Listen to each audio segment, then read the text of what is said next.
महाकाल की नगरी उज्जैन, जहां रोज लाखों भक्त महाकाल के दर्शन के लिए आते हैं, वहीं पर एक और पूजा भी चल रही है, जमीन की पूजा।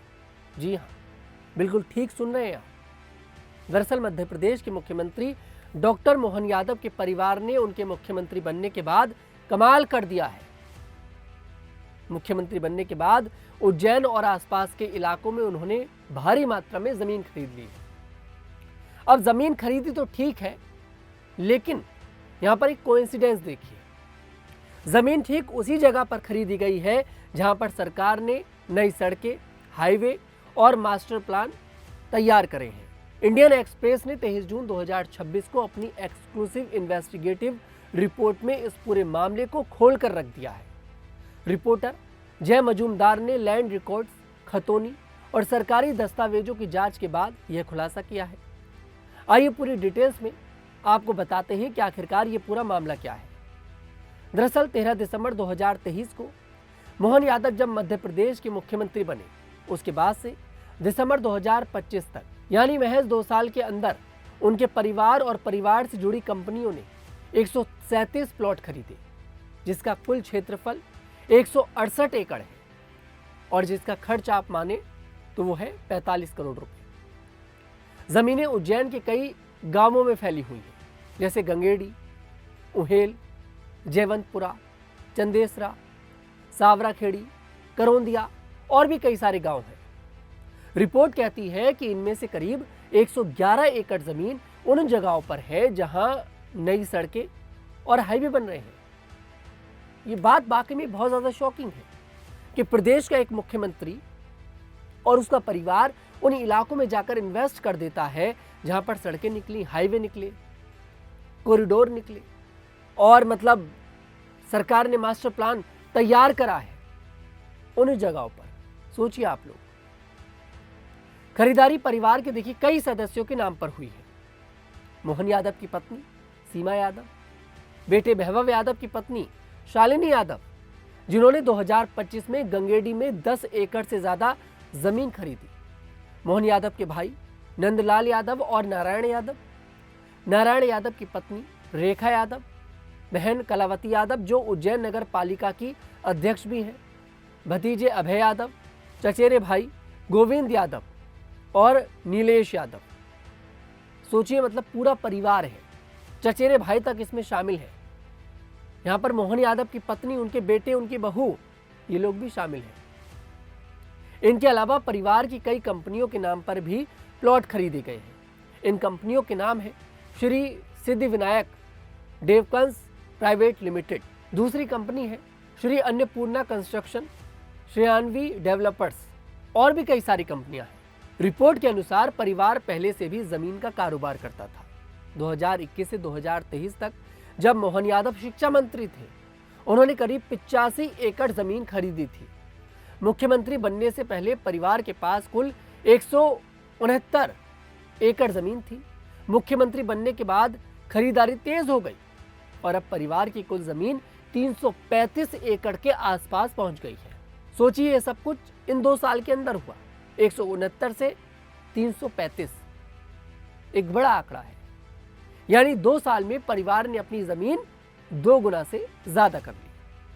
इंडियन एक्सप्रेस ने पाया कि ज्यादातर जमीन उन इलाकों में खरीदी गई है जहां सरकार के बड़े प्रोजेक्ट चल रहे हैं और यही सबसे बड़ा सवाल खड़ा होता है कि आखिरकार ये सब कैसे हो गया। ये आम जनता तो नहीं कर पाई और लोग तो नहीं कर पाए, आखिरकार मोहन यादव का परिवार ही ये सब कुछ क्यों कर पाया। इसलिए मोहन यादव पर सवाल खड़े हो रहे हैं। गंगेडी गांव, जहां 2 हाईवे जुड़ रहे हैं, अप्रैल 2024 के बाद यहां 38 प्लॉट यानी 51 एकड़ जमीन खरीदी गई इनके परिवार के द्वारा। उहेल गांव, जहां पर नए हाईवे बने हैं और वहां पर 29 एकड़ जमीन इनके परिवार ने खरीदी थी। जयवंतपुरा और चंदेसरा, यहां पर भी बड़े बड़े प्लॉट खरीदे गए हैं। उज्जैन मास्टर प्लान 2035 के तहत इन इलाकों की कृषि जमीन को रिहायशी और कॉमर्शियल यूज में बदला जा रहा है। सड़क बनने और लैंड यूज बदलने से जमीन की कीमत कई गुना बढ़ जाती है और ये सबको पता है। जिन इलाकों में यहाँ पर बड़े बड़े प्रोजेक्ट लगते हैं, कॉरिडोर बनते हैं, उनकी किस्मत चमक जाती है। और उज्जैन तो देखिए महाकाल की नगरी है, तीर्थ क्षेत्र है, लोग घूमने जाते हैं, पर्यटक क्षेत्र है। अगर ऐसे इलाके में सरकार इन्वेस्ट करे, सरकार कुछ बड़ा करने की सोचे, तो सिंपल सी बात है, जमीनों की कीमत बढ़ेगी। लेकिन मोहन यादव का परिवार ही इन जमीनों का फायदा उठाएगा, ये सोचने वाली बात है। रिपोर्ट में साफ लिखा है कि सीएम मोहन यादव इंफ्रास्ट्रक्चर और रोड प्रोजेक्ट्स के फैसले लेते हैं और उसी समय उनका परिवार ठीक उन्हीं जगहों पर जमीन खरीद रहा है। इसे कॉन्फ्लिक्ट ऑफ इंटरेस्ट यानी हितों का टकराव कहा जा रहा है। परिवार और सरकार का बचाव है कि यह बिजनेस 2010 से चल रहा है। मोहन यादव के चचेरे भाई गोविंद यादव के बेटे अनंत यादव ने कहा कि वे प्राइवेट व्यक्ति हैं और जमीन खरीद बेच सकते हैं। उन्होंने पूछा कि क्या सिर्फ इसलिए बिजनेस बंद कर दिया जाए कि हमारे परिवार से कोई मुख्यमंत्री है। सरकार का कहना है कि केवल पत्नी, बेटे और बहू की संपत्ति को देखा जाए, दूर के रिश्तेदारों को इनमें ना जोड़ा जाए। लेकिन यहाँ पर तो उनका परिवार ही घेरे में है, उनकी पत्नी, उनके बेटे, उनकी बहू, सब लोग घेरे में। और परिवार को क्यों ना देखें, आपके सगे भाई को क्यों ना देखें मोहन यादव की, ये सोचने वाली बात है। यहाँ पर रिपोर्ट में देखिए, मैंने फिर से बता रहा हूँ, रिपोर्ट में साफ ये बात लिखी है कि ये सारा काम कहाँ पर, क्या प्रोजेक्ट होना है, क्या कुछ होना है, सब मोहन यादव देखते हैं। तो क्या इसके पीछे मोहन यादव का हाथ नहीं है? ये नहीं कहा जा सकता। इस पर कोई चुप्पी क्यों साधेगा? सवाल तो खड़ा होगा और जवाब भी देना पड़ेगा। कांग्रेस पार्टी ने इस रिपोर्ट को डे लाइट रॉबरी यानी खुले दिन की लूट बताया। उन्होंने मोहन यादव के इस्तीफे की मांग की और स्वतंत्र जांच की बात कही है। कांग्रेस का आरोप है कि पब्लिक के पैसे से इंफ्रास्ट्रक्चर बनाया जा रहा है और उसका फायदा परिवार की जेब में जा रहा है। यह सिर्फ जमीन खरीदने का मामला नहीं है, यह सवाल है कि सत्ता में रहते हुए परिवार का बिजनेस कितना सही है। जब कोई व्यक्ति मुख्यमंत्री होता है तो उसे अपने फैसलों में निष्पक्ष रहना चाहिए।